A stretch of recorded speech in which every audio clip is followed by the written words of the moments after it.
Throughout this series, we've looked at money laundering from the perspective of the criminal, the bank, and the regulator. We've mapped the global system. Now, it's time to bring it all home to your home. To your bank account, your inbox, and your phone. Because the stark reality is this: the vast, sophisticated machinery of global financial crime doesn't just work on its own. It often needs unwitting, ordinary people to function. It needs human conduits.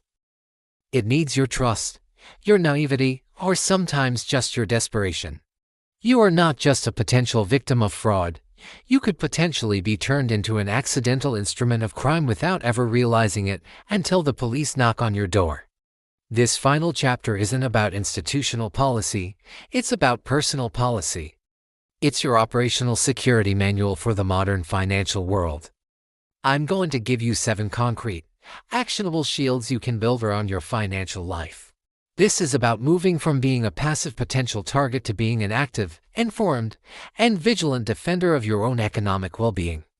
Our first and most critical line of personal defense is understanding and ruthlessly avoiding the number one way criminals recruit everyday people into their schemes: the money mule. A money mule is someone who transfers illegally acquired money on behalf of someone else. Here is how you get recruited. You see a job ad for a payment processing agent, money transfer manager, or local finance representative. The job sounds simple. You receive funds into your personal bank account. They'll say it's for logistics, commission, or purchasing services, and then you wire a portion of it, minus your cut, to another account, often overseas. They are using your clean banking history to place and layer dirty money. Alternatively, a romance scammer you've met online, after months of building trust, will suddenly have an emergency. They need you to receive a business payment or inheritance for them because they stuck abroad, and then forward it to them. In both cases, you have just laundered money. The consequences are catastrophic. Your bank account will be frozen and closed. You will be liable to pay back any funds that were reversed as fraudulent, and you could face criminal charges for money laundering, leading to imprisonment and a permanent criminal record. The red flags are glaring: any job that involves using your personal bank account for company business. Any online acquaintance who asks you to receive or send money on their behalf. The golden rule: your bank account is for your money only. Pro tip: legitimate companies have corporate accounts. They do not need yours. Shield number 2 is mastering your personal KYC. Know your customer. When a bank does KYC, they are profiling you for risk. You need to do the same for anyone who wants a serious financial relationship with you. This applies to financial advisors, investment platforms, business partners, and even tenants if you're a landlord. You don't need to be intrusive, but you must be diligent. Before investing, verify the advisor's credentials on official regulator websites. Before going into business with someone, do a simple background check. Are they who they say they are? Do they have a verifiable history? If a proposed deal seems overly complex for no good reason, or the other party is evasive about simple questions, walk away. The common mistake is letting excitement or the promise of high returns override basic due diligence. A legitimate professional will welcome your questions and provide transparent answers. A fraudster will pressure you, flatter you, or create a false sense of urgency to bypass your scrutiny. This leads directly to Shield 3, developing a visceral allergy to offers that are too good to be true. This is the core fuel of investment fraud, from classic Ponzi schemes to the modern pig butchering crypto scam. The formula is simple: promise above market, consistent returns with little or no risk. They'll use sophisticated websites, fake testimonials, and even impersonate real firms. They'll show you a trading dashboard where your investment is supposedly soaring. But when you try to withdraw your profits, they'll demand exorbitant fees or taxes, or simply disappear. The psychological hook is greed and the fear of missing out. The defense is a simple mantra: if it sounds too good to be true, it is. There is no such thing as guaranteed high returns with low risk. Verify everything independently. Don't click links in unsolicited emails. Go directly to the official website of the claimed firm. Call them using a publicly listed number, not a number provided in the email. Shield 4 is about securing your digital identity, because fraud often starts with a data breach. This is digital hygiene. Use strong, unique passwords for your email and bank accounts. A password manager is non-negotiable. Enable two-factor authentication to FA on every account that offers it, preferring an authenticator app over SMS if possible.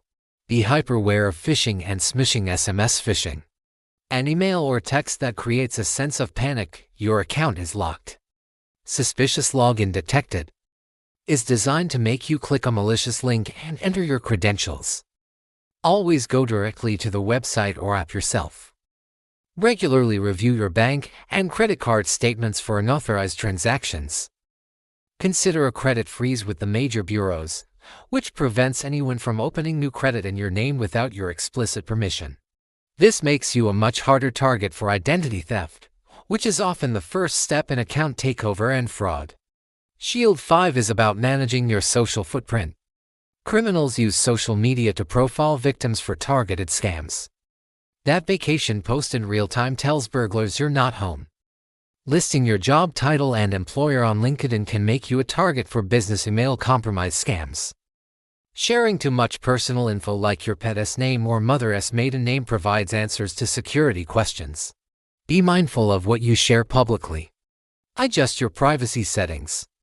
The insider tip from fraud investigators is that romance scammers in particular study your profiles to build a false sense of intimacy, mirroring your interests and life details you've posted.